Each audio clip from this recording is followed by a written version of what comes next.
কত সুন্দর সাজানো গোছানো ছাদ ছিল, ছিল কত রং বেরঙের ফুল। এসে দেখি সবই মোটামুটি খারাপ অবস্থা। সেটার এক ধাক্কা তো খেয়েছিলাম, আবারও নতুন করে ছাদ ফাঁকা করে দিতে হলো, নতুন করে বাগান সাজাতে হলো। কেনই বা সাজাতে হলো, সব কিছু জানতে হলে আজকের ভিডিওটা দেখতে হবে। তো দর্শক বন্ধু, নতুন নতুন আইডি এসেছে, তাদেরকে সাজিয়ে গুছিয়ে নতুনভাবে সাজাতে বেশ ভালোই লাগে, তাই আমিও সাজিয়েছি। অবশ্যই তোমাদেরও ভালো লাগবে, তোমরা দেখতে থাকো। সুন্দর গোছানো গাছানো, আগের ছাদ আর এখন ছাদ পুরো আলাদা। চলো দেখতে থাকো। নমস্কার, হবি অফ সুলেখা ব্লগে প্রত্যেক দর্শককে স্বাগত। আজকে একটা বিশেষ ব্যাপার নিয়ে তোমাদের সামনে উপস্থাপনা করতে চলেছি। তোমরা সাথে থাকো, দেখতে থাকো। প্রত্যেকটা ব্যাপারই কিন্তু তোমাদের জানাতে আমি চাই, তাই যেহেতু তোমরা আমার খুব কাছে, তাই আপডেট দিচ্ছি, তোমরা দেখতে থাকো। আজকে তোমাদের বাগানের নতুন রূপ দেখাবো। থাম্বনেল দেখে বুঝতেই পেরেছ আমি আজকে কি দেখাতে চলেছি। হ্যাঁ, হবি অফ সুলেখার ছাদ বাগান একদম ফাঁকা হয়ে গেল। তাহলে এইটা প্রশ্ন তোমাদের আসতেই পারে যে তাহলে ছাদ বাগান কি শেষ হয়ে গেল, আবার কি পুনরায় নতুন করে হবে না, না নতুন কোনো জায়গায় চলে গেল? হ্যাঁ, এই প্রশ্নের উত্তর আজকে থাকছে, তোমরা দেখতে থাকো। তোমরা তো জানো হবি অফ সুলেখার ছাদ বাগান গোটা ছাদ জুড়ে ছিল, তারপরে চলে গেল নিচে, ভেঙে ভেঙে সব 5টা বাগানে পরিণত হয়ে গেল। তারপরেও ছাদে প্রচুর বাগানের গাছ ছিল, ছাদ বাগান সাজানো গোছানো ছিল। হঠাৎ কেনই বা কে ফাঁকা করতে হলো? সেই প্রশ্নের উত্তর হচ্ছে আমার একমাত্র পুত্র শান বাবার বিবাহ, তাই তাদের আদেশ ছাদ ফাঁকা করতে হবে, তাই আমি নত হয়ে এই কাজটা করতে বাধ্য হলাম।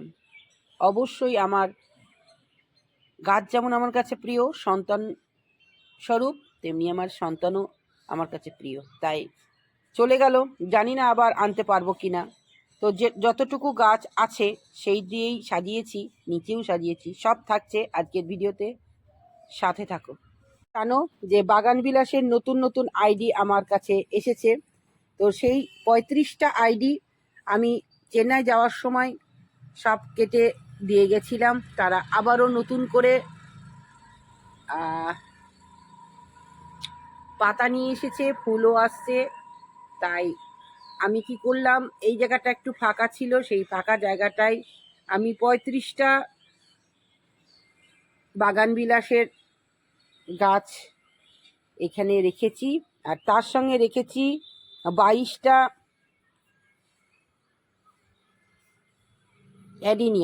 অ্যাডিনিয়ামও আমি প্রতিস্থাপন করে গিয়েছিলাম। এসে আমি কি পরিচর্যা করেছি হবি অফ সুলেখাতে দেওয়া হয়েছে, সব কিছু আইডি কিছু আপডেট কিন্তু আমি দর্শক বন্ধুদের দিই, কারণ দর্শক বন্ধু মানে আমার সব থেকে কাছের এখন মনে করি আমি। তাই আমার লাইফের সঙ্গে আমার দর্শক বন্ধুর লাইফটাকে মিশিয়ে একদম দুটোকে এক করে দিয়েছি। ছিল অপরাজিতা গাছ, তারও ধরো রূপ চেঞ্জ হয়ে গেছে, তার মা ছিল না, তাই সে জল পায়নি, তাই সে শুকিয়ে গেছিল। অনেক গাছই মারা গেছে দর্শক বন্ধু, এর আগে তো তোমাদের বলেছি। তাদের তো আর পুনরায় পৃথিবীতে আনতে পারবো না, তবে যারা আছে তাদেরকে চেষ্টা করছি, একে জল টল দিয়ে আবারও বাঁচানোর চেষ্টা করছি। পাশেই আছে ডাঁটা গাছ, সজনার ডাঁটা, অনেক ফুল হয়েছিল, জানি না কি কারণে সব ঝরে গেছিল, মাত্র 3টে ডাঁটা হয়েছে, ডাঁটাও খুব সুন্দর হয়েছে। এখানে রেখেছি জেট প্ল্যান্ট গাছ, আর আছে গ্রীষ্মের কিছু ফুল। দেখো নতুন করে তাদেরকে কাটিং করে খাবার টাবার দেওয়া হয়েছে। এখানে আমি চেন্নাই থেকে ফিরে আমি এদেরকে নতুন করে খাবার টাবার দিয়ে নতুন করে সাজিয়ে তুলেছি দর্শক বন্ধু। এখানে রয়েছে আমার ফল গাছ ভিয়েতনাম মালটা ছোট্ট একদম। এই হচ্ছে G9 কলা গাছ। এই হচ্ছে আমার নাগপুর কমলা লেবু। অনেক ফুল এসেছে, অনেক ফলও এসেছে, জানি না শেষ পর্যন্ত এরা থাকবে কিনা দর্শক বন্ধু। থাকবে না, কারণ এইখানে অনেকই ছিল, দেখো ঝরে পড়ে গেছে, বুঝতেই পারছো। তো যাই হোক, কতটা কি হবে বুঝতে পারছি না। আর এটা হচ্ছে সুপার ভাগোয়া আমার বেদানা গাছ, অনেক ফুল এসেছে। আর এটাও দেশে দেখলাম ফুল আসেনি, তার জন্য এটাকে একটু বাসি ভাত খাইয়ে ফুল এসেছে, থাকবে কিনা জানি না শেষ পর্যন্ত। কিছু কিছু তো ট্রিটমেন্ট করতে হবে, সময়ের অভাবে করতে পারছি না।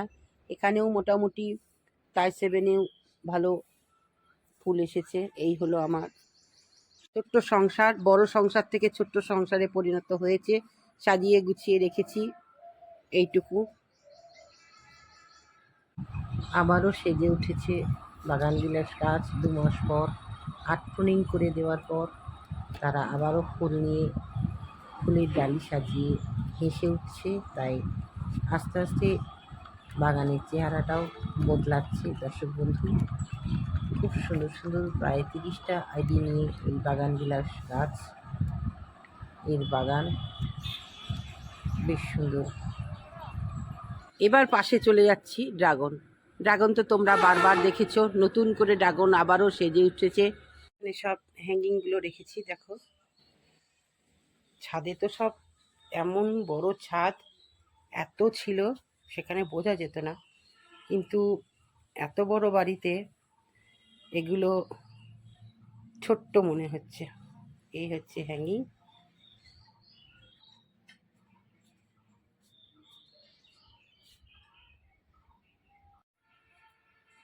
চন্দ্রমল্লিকার অগ্রভাগ কাটা হয়ে গেছে।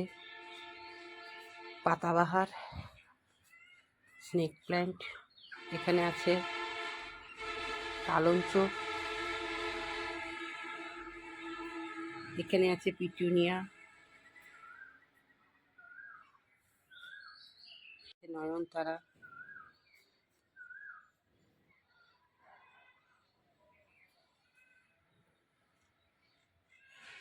এখানে আছে জারবেরা। দেখো জারবেরা ফুটেছে, হলুদ, লাল, গোলাপি। এখানে আছে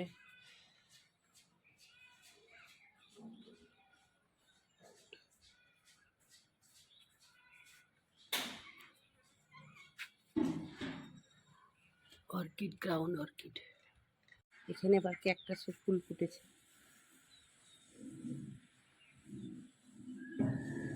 এইভাবেই মোটামুটি সাজানো হয়েছে।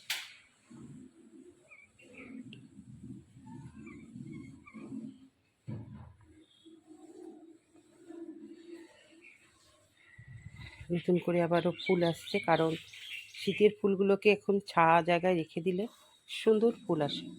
তাই এইগুলো একদিক দিয়ে আমার ভালো হয়েছে, ছায়া জায়গাতে রেখে সুন্দর করে ওরা আবার ফুল দিচ্ছে।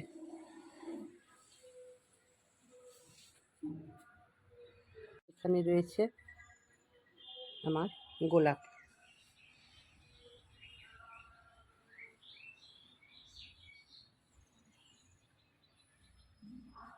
রাখা হয়েছে সবজির সব শাক, লঙ্কা, সব কিছু।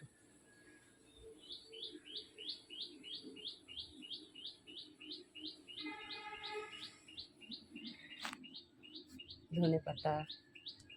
মোটামুটি এইভাবেই আমার ছাদের এক প্রান্তে আমি আমার খুব কাছের গাছগুলোকে নিয়ে এইভাবেই সাজিয়ে গুছিয়ে রেখেছি। উপযুক্ত খাবার পেয়ে এরাও কি সুন্দর হেসে উঠেছে, গাছ ভরে ফুল নিয়ে এসেছে। সব রকম পরিচর্যা কিন্তু হবি অফ সুলেখা এবং হবি অফ সুলেখা ব্লগ চ্যানেলে তোমরা দেখতে পাবে প্রত্যেকটা আপডেট। অবশ্যই ভিডিওগুলো দেখে লাইক, কমেন্ট এবং শেয়ার করবে। নতুন বন্ধু থাকলে চ্যানেলটাকে সাবস্ক্রাইব করে পাশে থাকবে। আবারও ফিরে আসবো নতুন কিছু নিয়ে। তোমরা সকলে খুব ভালো থেকো এবং আবারও বলবো, আনন্দের সাথে থেকো, নিজের কর্ম নিয়ে থেকো এবং ফুল ফল সবজির সাথে থেকো। আজকে এইটুকুই, আবারও দেখা হবে পরের ভিডিওতে। টাটা।